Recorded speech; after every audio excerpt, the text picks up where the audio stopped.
mana ko ni makeup yoroshye, makeup y'iminota mikeya, ni makeup isa neza, ka makeup kanatirere ukabusa neza wagira ngo nta makeup, ni no makeup. Ladies ibyuki mwiriwe neza, nizere ko meze neza aho muri hose. Ni mushyashya hano ngiye banyita Niki, nkaba ngwaye ikaze mu muryango mugari w'ibyuki, ibyuki squad, umuryango w'ururi on point. Welcome back. Today we are very up close and personal. We must tujye gukora makeup, tumaze igihe kinini tudakora makeup. Harashize igihe kinini pe, harashize igihe kinini.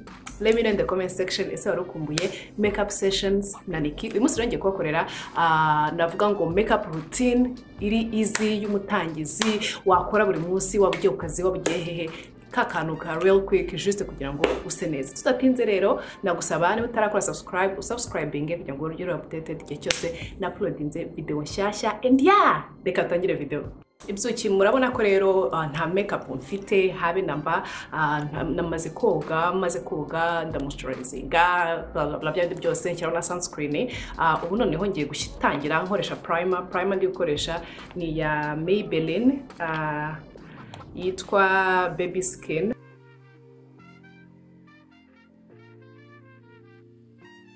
Ngiye gukoresha foundation ngiye gukoresha ni ya Huda Beauty muri shade Toffee 420G. Twarangiza murabona ko skin yanjye nta kibaye muri imense. Ikintu nakundiye iyi foundation nagiye kwikoresha makeup artist arayinkoresha ndebye ukuntu ari nziza, iri full coverage. Kandi full coverage no kuvuga ngo n'utuntu tw'utubuto n'uduki twose ufite ituvanaho kandi ukoresheje produit nkeya. Maze rero gushyiraho ngiye ku blending.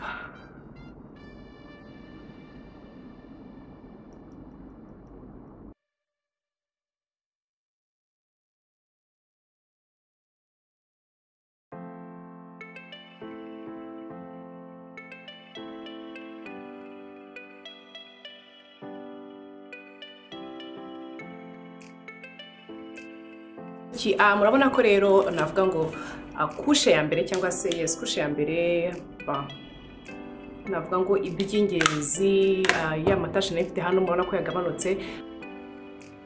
Kuri makeup uba wemerewe kuba wasubiramo, no kuvuga ngo wamaze ku blendinga kushe ya mbere neza, ubona ko yicaye ku ruhu neza, uba wemerewe kugenda usubiramo. Noneho navuga ko ari nko guconcealinga, ugenda wongera kuri bya bice ubona bitameze neza nko bikwiye. Guys, ibitugu byacitse, so ngiye kugenda rero nongere hano mfite amatashe tw'umukara, smiling lines zanjye zarishushanyije nazo nzikureho. Murabona ko pase ya kabiri ibintu byose biri guhita bivaho gahanga, utuntu tw'udutashe turiho.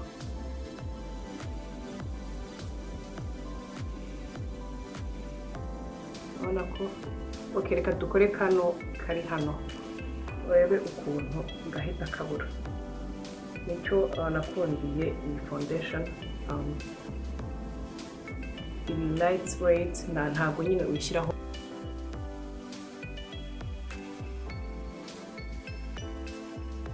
Koresha ni ya Tarte Double Duty Beauty in the shade, what shade is this?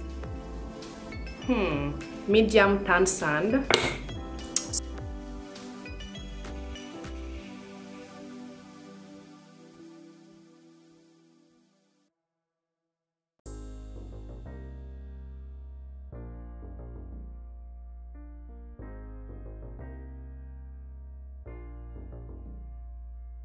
Concealer ndi gukoresha ni ya Tarte Double Duty Beauty in the shade, what shade is this? Medium tan sand.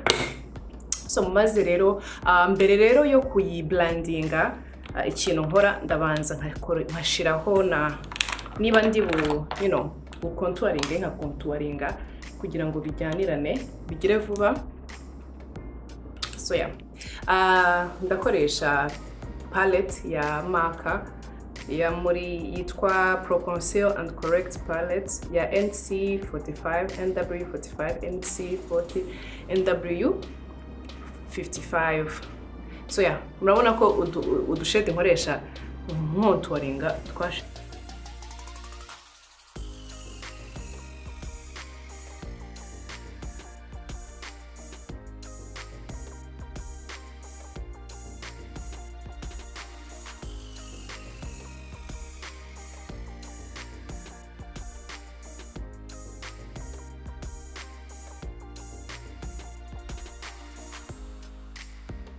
Beauty blender, akabuno ka beauty blender, noneho nkayi blendinga in kugira ngo twirinde nyine bya bintu biza by'imirongo idemarite ukagira ngo aho washushanyirije hagenda hagaragara. I'm sorry nimwumva urusaku, abaturanyi sinzi ibintu barimo barafixinga mu nzu yabo. Yeah, blendinga neza rero, blend. Ibanga rya makeup inoze no kublendinga.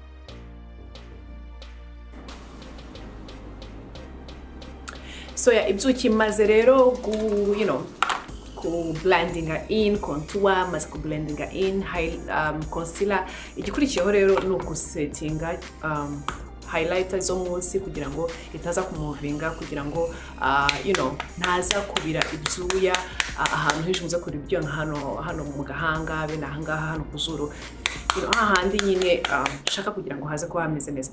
Donc ngiye gukoresha rero translucent powder ya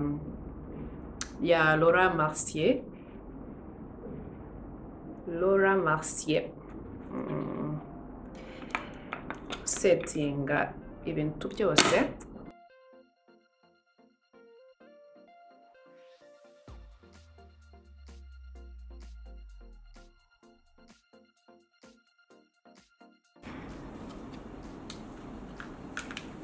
So twarangiza rero kijye gukurikiraho ngiye gukora brows off camera kugira ngo byihute. Rero gushyiraho brows murabona ko turahindutse, dushatse twanagenda tumeze gutya na powder rwose na kintu wase tubwira. Nangiza rero na brush iri fluffy, ngiye gukuraho navuga ngo ibyo na bekenze,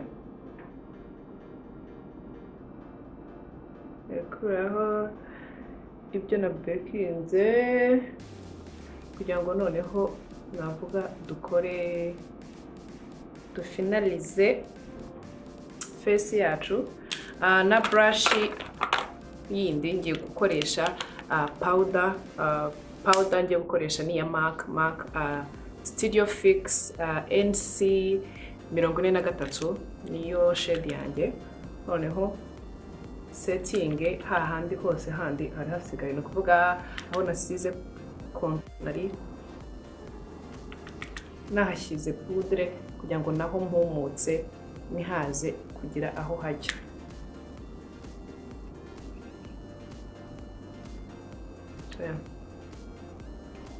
Urebye rero ahantu hose ndetse no kuri contour y'izuru nkacisha poudre.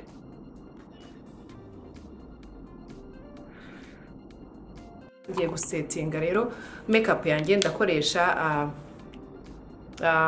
setting powder ya Urban Decay All Nighter Ultra matte rero ni matte cyane kubera ko ngewe ngira uruhu ruri oily, donc mba nkeneye ikintu kisetinga kugira ngo makeup yanjye ize kumara igihe. Ikintu nkundira aesthetic spray nuko uyishyiraho makeup yawe ntimuvinge ikamera nka gorilla glue, it don't move.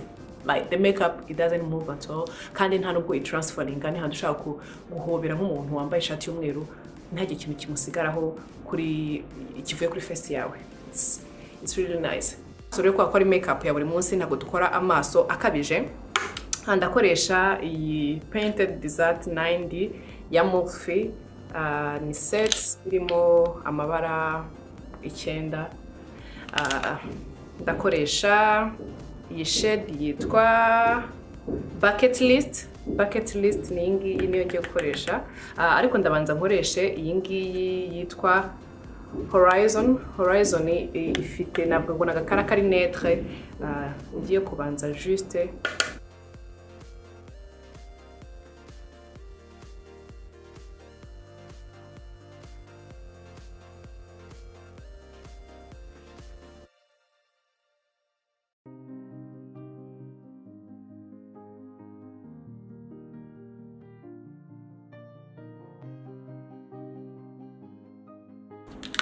ntago rero ndi bukore eyeliner kubera ko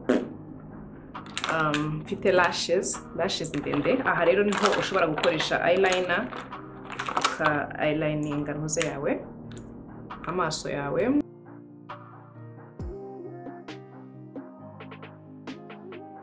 Highlighter ndi bukoreshe ni ya Morphe, palette ya Morphe yitwa gute palette, yitwa Face Palette.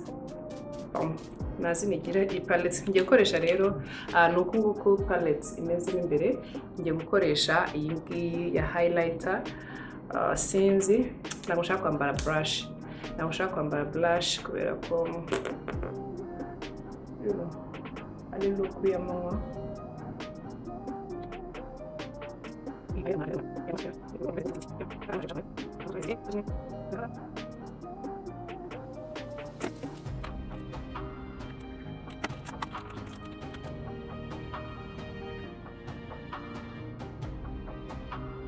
Ikurikiyeho ngiye gukora iminwa ntabwo turi bukore ibintu bihambaye kuko ari makeup ya buri munsi. Ni juste tiro yanjye agatiro kanjye ka nimero ngira ngo 18.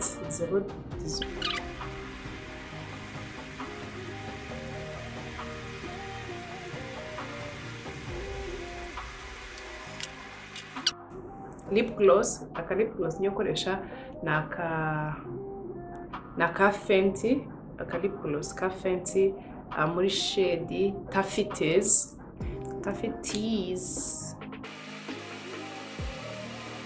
Yacu rero ikaba irarangiye, we are almost done. Ngiye gukoresha ikintu cya nyuma. Kwa ya nyuma isigaye no gushyiraho highlighter mu maso. Ngiye gukoresha ino shade yo mu yitwa Panoramic naka brush kari pointy. Voila, we are done. What do you guys think? Manako ni makeup yoroshye, makeup y'iminota mikeya, ni makeup isa neza, ka makeup kanatirere ukabusa neza wagira ngo nta makeup. Ni no makeup no kuri face duhuye, wagira ngo nikosa Imana yandemye ndi ku glowing. So yeah guys, mwakoze cyane rero kubana nanjye. Mpa like niba kunze iyi video, gisangiza umuntu wese wumva yagira akamaro. Ma comment umbwire ese iyi makeup uzayikora. Till next time guys, ndabakunda cyane, naho utaha. Bye.